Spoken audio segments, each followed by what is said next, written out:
This week on ICN, the stories you should have heard but didn't. Pentagon adding new cyber command to defend against computer attacks. Counties raising revenue with more speeding tickets. Lawyer alleges massive judicial corruption and, surprise, ends up with contempt charge. Those stories and more next on Informed Citizen News.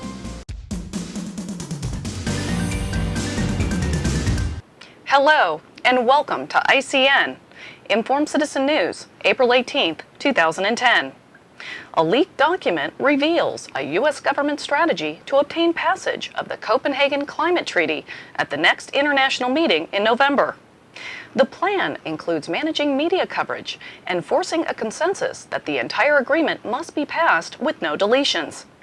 Top objectives listed in the document include that the U.S. is constructively engaged in UN negotiations in an effort to produce a global regime to combat climate change. It also discusses managing expectations of the outcome and bypassing traditional media outlets to disarm America's harsher critics. This document shows the Obama administration pushing the concept of global climate police in exchange for U.S. sovereignty. The Pentagon has a new cyber command that will tackle cyber threats facing this country. The Senate Armed Services Committee is considering the nomination of Lieutenant General Keith Alexander to head the unit. Senator Carl Levin stated, "Technology has outpaced the development of policies to guide computer-based combat."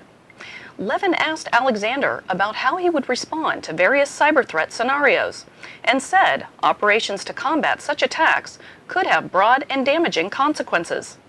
Alexander agreed that an attack against America's power grid launched from another country but routed through the computers of unsuspecting U.S. citizens poses difficult questions that the Pentagon and other agencies are trying to answer. Alexander said the new command is not about an effort to militarize cyberspace, but is about safeguarding the integrity of the networks and improving the way the U.S. defends itself in cyberspace. Marketers started with strategic product placement in television shows and now have moved to what is referred to as behavior placement. NBC admitted to the practice as part of its Green Initiative.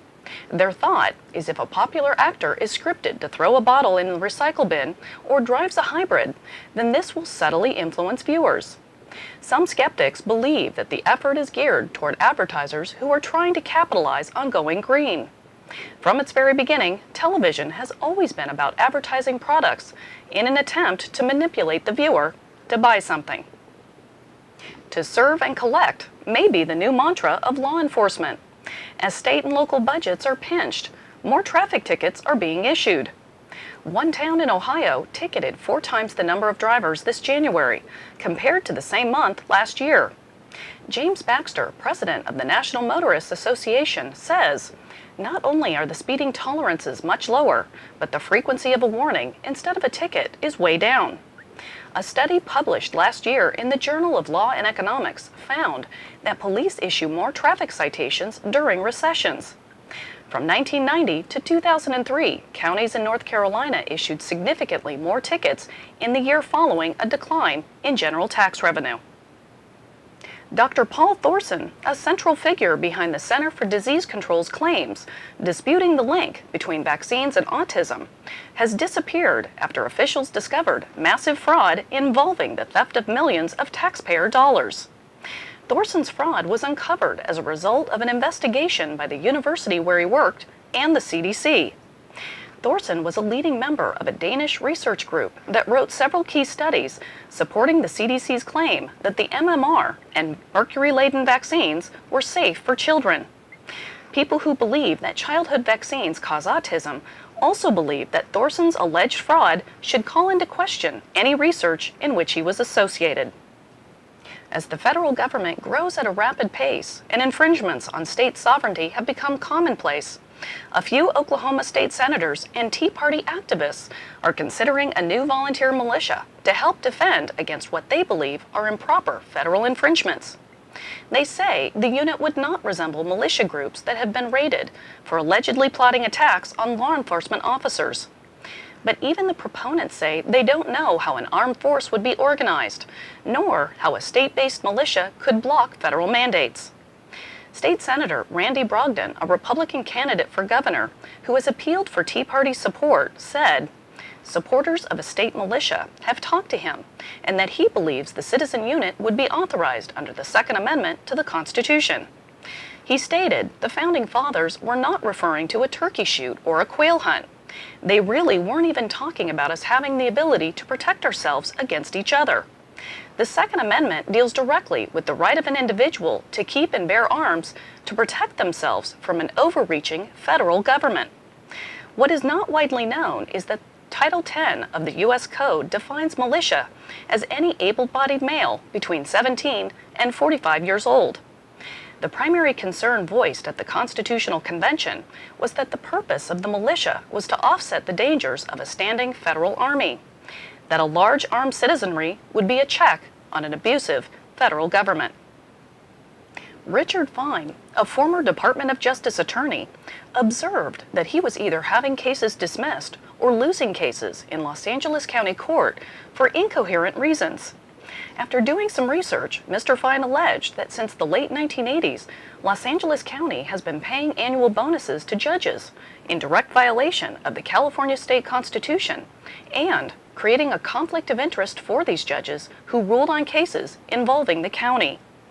The California Constitution requires that judges be elected and receive their compensation from the state. Mr. Fine estimates that over $300 million in bonuses have been funneled to county judges as of 2009. What was Mr. Fine's reward for coming forward with this information? Fine has been in jail on a contempt charge for over a year after challenging a local judge's order to reveal his personal financial information. Mr. Fine has made issue of the extra pay for years and believes he's being retaliated against by questioning judges' pay. Instead of releasing his personal finances, which would get him out of jail, Mr. Fine is fighting it.